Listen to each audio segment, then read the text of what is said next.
సిద్ధాంతాలు ఎందుకు విఫలం అవుతున్నాయంటే ప్రతి సిద్ధాంతాన్ని మనం మడ్డి చేసేసాం, మతం చేసేసాం.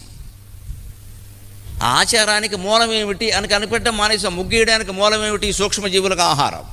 అది మానేసాం మనం. సూక్ష్మజీవులకు ఆహారం అని ఎందుకన్నారు? ముగ్గు కర్ర అని ఉండేది పూర్వం. దానికి ఒక చిన్నులతో ఒక డిజైన్ ఉండేది. దాంట్లో బియ్యపు పిండి 3 పాళ్ళు ఉంటుంది, ముగ్గు గొల్ల 1 పాలే ఉంటుంది. 75% అది, 25% ఇది. పైగా ఈ ముగ్గు కర్ర ఎంత, దానికి కనిపెట్టేవాడు ఎంత సైంటిస్టో కానీ అది ఇలా లాగుతూ ఉంటే బియ్యపు పిండి ముందు పడుతుంది, ఈ ముగ్గు గొల్ల వెనకాల పడుతుంది.